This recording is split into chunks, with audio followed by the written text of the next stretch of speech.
자, 오늘 말씀도 어제 말씀처럼 그 내용을 좀 정리해 보면요. 내용 자체가 이렇게 어렵지는 않습니다.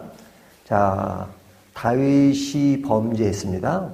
우리가 볼 때는 그렇게 큰 범죄 같지 않은데 하나님은 그의 범죄를 크게 생각하셨어요. 우리는 다윗이 밧세바 또 우리아를 죽인 사건이 너무너무 크지만 성경 역대상은 그것을 기록하지 않습니다. 그런 반면에 다윗이 인구조사한 것에 대해서는 하나님이 크게 질책을 하십니다. 그리고 역대상에 그 문제를 나열하고 있어요. 그리고 그것에 대해서 하나님이 심판을 하십니다. 그래서 심판하는 내용이 이제 어제 본문에 나왔었죠. 그래서 사람들이 몇 명이나 죽어요? 7만 명이나 죽잖아요. 다윗의 잘못으로 인하여 그의 백성 7만 명이 전염병으로 죽습니다. 그러니까 굉장히 큰 사건이죠. 하지만 하나님의 징계가 3일 동안 이루어지기로 했는데 사실은 더 크게 더 많이 일어날 수도 있지만 하나님이 멈췄다 하는 이야기를 하죠. 그리고 다윗의 회개의 이야기가 나왔습니다. 이것이 이제 어제 본문이에요. 근데 이제 어제 본문에 오늘 이어지는데 하나님은 갓 선지자를 통해서 다윗 왕에게 무엇이라고 명령하시냐면 18절을 보면요. 여호와의 천사가 갓에게 명령하여 다윗에게 이르기를 다윗은 올라가서 여부스 사람 오르난의 타작마당에서 여호와를 위하여 제단을 쌓으라 하는지라. 자, 하나님이 다윗에게 무엇이라고 말씀하세요? 선지자 갓을 통해서 제단을 쌓으라 합니다. 제단을 쌓아라. 제사를 드리라 이거죠. 근데 그 제사를 어디에서 드리느냐? 18절을 다시 보면요. 여부스 사람 오르난의 타작마당에서, 그죠? 자, 우리가 이제 모르던 사람이 나오죠? 오르난의 타작마당. 그죠? 자, 이 오르난의 타작마당이라고 하는 것은 글자 그대로 타작하는 마당이니까 농사를 짓는 것이죠. 이것이 제사를 드리는 곳이 아니고 그냥 농사를 짓는 것인데 이곳에서 제사를 드려라 하는 거죠. 자, 그러니까 제사를 드릴 수 있는 환경이 만들어진 곳이 아니에요. 그러면 농사 짓는 곳인데 그곳에서 제사를 드리면 어떻게 돼요? 일단 그 땅의 문제가 정리가 돼야 되잖아요. 근데 그 땅의 주인은 누구냐면 오르난이에요. 오르난이 그 땅을 이제 그 나라의 왕이 제사 드리는 장소로 사용한다 그러면 그 땅을 어떻게 해야 되겠어요? 내놔야죠. 내놔야죠. 그러니까 그 이야기를 하니까 여기 보면 이제 그 오르난이 어떻게 해요? 그 땅을 내어준다고 합니다. 여기 보면 20절 그때 오르난이 밀을 타작하다가 돌이켜 천사를 보고 오르난이 4명의 아들과 함께 숨었더니 21절 다윗이 오르난에게 나아가매 오르난이 내려보다가 다윗을 보고 타작마당에서 나와 얼굴을 땅에 대고 다윗에게 절하매. 자, 왕이 왔으니까 당연히 절할 수밖에 없죠. 다윗이 오르난에게 이르되 이 타작하는 곳을 내게 넘기라 그러죠.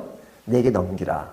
다윗은 어떤 의도로 넘기라는 거예요? 제사를 하나님께서 드리라고 하니까 그러면 왕이 일반 사람에게 이 땅을 나에게 넘기라 그러면은 안 됩니다. 넘길 수가 없습니다. 뭐 이렇게 말할 사람이 없죠. 그 당시에 왕은 오늘날에 뭐 대통령 같아요? 아니죠. 왕의 그 고난이라고 하는 건 엄청 센 거잖아요. 뭐 마음대로 그 즉석에서 죽일 수도 있고 하는 그런 상황이었으니까 땅을 내놓으라. 그러면 당연히 내놓을 수밖에 없죠.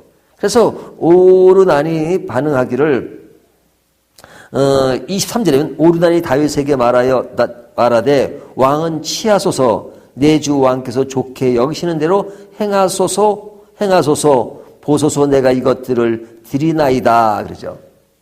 그리고 자기 어떤 그 재산 소들은 번제물로 곡식 떠는 기계는 하목으로 밀은 소재물로 삼으시기 위하여 다 드리나이다 하는지라. 그러니까 오르나니 뭐 다 드리겠습니다. 땅만 드리는 것이 아니라 내가 가진 재산도 드리겠습니다. 그러니까 이것을 제사 드리는 것으로 사용하십시오라고 모든 걸 다 내놓는 거죠. 그러니까 이 상황에 다윗은 뭐라고 얘기를 해요? 아, 그래. 당연히 그래야지. 뭐 그러지 않죠. 다윗이 아니다. 너는 그렇게 말하지만 그래서는 안 된다. 나는 여기에 상당한 대가를 지불하고 이 땅을 살 것이다. 이렇게 말합니다. 그리고 이 땅을 사는 것으로 돈을 지불합니다. 얼마나 지불하죠?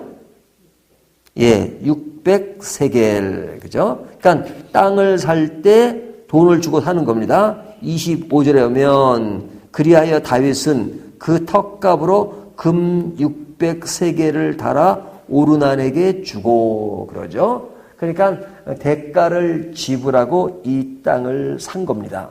그러니까 그 당시에는 뭐 오르난이 땅을 준다고 해서 완전히 주는 건 아니에요, 사실은. 그 당시 이스라엘 사람들은 약속의 땅이고 각 지파별로 땅을 분배하고 또 땅을 팔았다가도 또 50년이 되면 또 신년이 돼가 돌려주고 하는 그런 제도였으니까 뭐 준다 그래도 때가 되면 또 이제 이렇게 다시 돌아오고 그러잖아요. 그런데 지금 다윗이 돈을 주고 사겠다는 것은 완전히 그것이 완전한 소유로 오기를 바란다는 겁니다. 그래 그 땅이 제사 드리는 것으로 아주 영구적으로 만들겠다는 어떤 그런 의미를 담고 있는 거죠. 그러니까 영구 소유를 하겠다는 겁니다. 자, 그래서 이제 이것이 다 이야기가 되어서 이곳에서 제사를 드리게 됩니다. 제사를 드리게 된 이야기가 이제 뒤에 나오게 되죠. 자, 그러니까 이것은 이제 제사를 드리고 또 하나님이 제사를 드리라고 명령한 것대로 다 실행이 된 것이니까 사실은 이 이야기로서 오늘 얘기가 다 끝난 것이죠.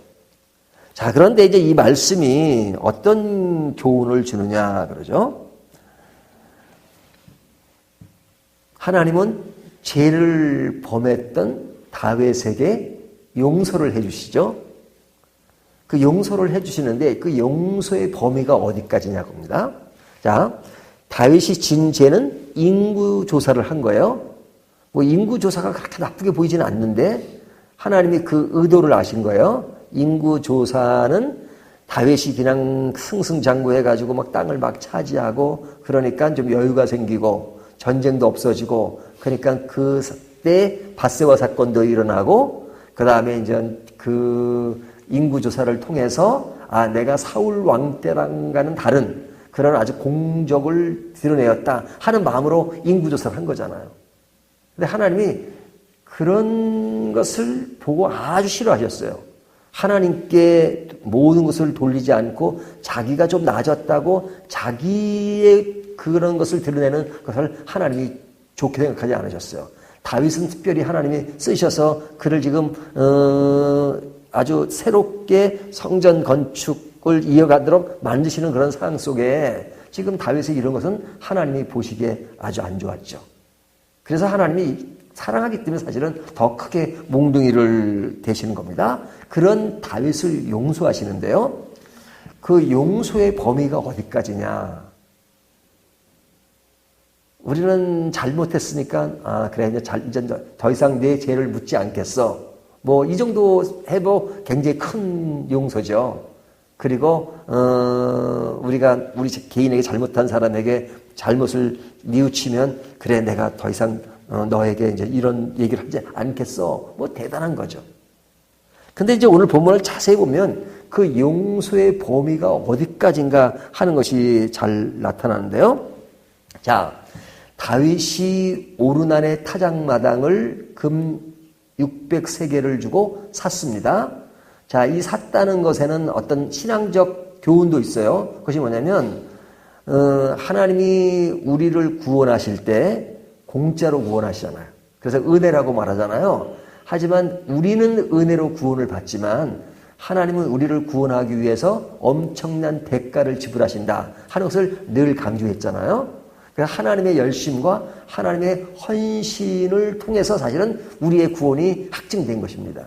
그러니까 너무너무 감사한 거죠. 이것이 이제 은 603개를 내고 산다는 그런 의미 속에 그런 교훈이 들어 있습니다.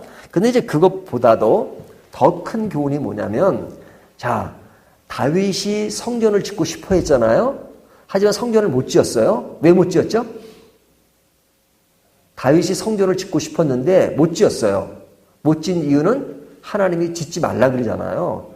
내 아들 때 가서 진다 그러잖아요. 근데 이제 사무엘상에 보면 너는 피를 많이 흘렸으므로 그래요. 다윗이 전쟁을 많이 했으니까 피를 많이 흘렸으니까 너는 성전은 짓지 마라 그러죠. 그러니까 사실은 피를 많이 흘렸기 때문에 성전을 짓지 못한다라는 말을 문자 그대로 생각하면은 전쟁을 많이 했으니까 질책을 받아서 그렇구나 이렇게 생각할 수도 있지만, 사실 다윗은 그런 어떤 성전을 건축하기 위해서 준비하는 작업을 오랫동안 했다는 얘기가 되죠. 그렇죠? 그 땅을 재정비하고 그리고 많은 그 전리품을 뺏어왔는데 그것이 금과 은과 놋을 주로 많이 가져오잖아요. 그래서 그것이 이제 성전 건축하는 자재로 사용되니까 다윗은 성전 건축을 자기가 직접 하지는 않았지만 성전 건축을 기획하고 성전 건축 자재를 마련해 놓는 작업까지 한단 말이죠. 그리고 성전 건축은 누가 해요? 그의 아들 솔로몬이 하게 되잖아요. 자, 솔로몬이 성전을 건축하게 되는데 그 성전 건축하는 장소가 어딥니까? 그 장소가 중요하죠. 장소가 이제 오늘 본문에 나오는 오르난의 타작마당이란 말이에요. 이 장소가 결국은 무엇이 되느냐? 성전 건축의 장소가 돼요. 터전이 돼요. 그러니까 이 이야기가 그냥 오르난의 사건이 있었나 보다 라고 끝나는데 그것이 성전 지어지는 장소로 이어지는 것을 보면, 와, 하나님이 다윗을 용서하는 정도가 아니라 그런 사건들은 하나님이 원치 않는 사건이지만 하나님은 그 사건을 통해서 그냥 나 잘못한 거 용서해줘 라고 끝나는 것이 아니라 그에게 이어지는 일들을 통해서 그 장소가 성전의 장소가 될 수 있는 그런 일들을 하나님이 하세요. 그러니까 하나님의 일이라고 하는 것은 굉장히 오묘해요. 우리의 잘못을 하나님은 원치 않으십니다. 하지만 우리의 잘못을 용서하실 때는 그 용서를 통해서 하나님이 이루고자 하는 것들을 더 크게 이루시고, 그리고 그 속에서 엄청난 역사가 일어나도록 만드시는 것이 하나님이세요. 우리의 잘못을 더욱더 승화시켜서 더욱더 위대한 사건으로 만드시는 분이 하나님이세요. 그러니까 하나님의 진짜 사랑이라고 하는 것은 너무너무 오묘한 것이잖아요. 야, 너는 잘못했으니까 잘못한 너는 그냥 요 장소 살기만 해. 하지만 그 정도로 끝나는 것은 그런 다윗을 엄청난 큰 일을 하도록 그 장소가 성전의 장소가 되도록 하시래요. 다윗이 제단을 쌓은 그것이 성전의 장소가 만들게 하신 하나님. 그 하나님은 우리가 실수투성이고 부족하고 연약한 우리지만 우리를 그냥 그래 너 죄만 용서하고 구원만 했어 그 정도로 끝나신 분이 아니시란 말이죠. 우리를 사랑하시기 때문에 우리를 통해서 놀라운 계획을 가지고 계시고 우리를 통해서 하나님의 나라를 실현하도록 만드시고 우리를 통해서 하나님의 나라를 더욱더 완벽하게 해나갈 수 있도록 인도하시는 분이 하나님이세요. 우리가 생각하는 것보다 더 크게, 더 많이, 그리고 더 위대하게 우리를 이끌어 가시는 분이세요. 어떤 우리들을 부족하기 짝이 없고 죄를 짓고 범죄한 우리지만 용서하실 때는 그렇게 엄청나게 크게 된 것. 그래서 결국은 이 성전이 뭐의 모델이 되는 거예요? 예수 그리스도의 십자가의 모델이 되는 거잖아. 그 십자가는 우리를 구원하신 사건입니다. 그러니까 이것이 그 시작을 거슬러 올라보면 다윗이 범죄하고 범죄한 그제서 제단을 쌓았던 것이 우리의 죄를 용서하시는 그 엄청난 사건을 이루는 하나의 기초가 되었다는 거 생각하면 하나님이 위대하신 것이죠. 하나님의 용서의 범위가 어디까지인가 하는 것을 생각할 때 하나님은 너무 크신 분이다. 우리를 너무 사랑하시는 분이다 하는 것들을 다시 한번 생각하시면서 오늘도 그 위대하신 하나님을 향해서 우리의 시선을 놓치지 마시고 오늘도 하나님이 나에게 무엇이라고 말씀하시는가 하나님의 인도를 받으며 오늘도 정말로 기쁘고 감사한 하루를 살아가시는 저와 여러분이 되시기를 주님의 이름으로 축원합니다.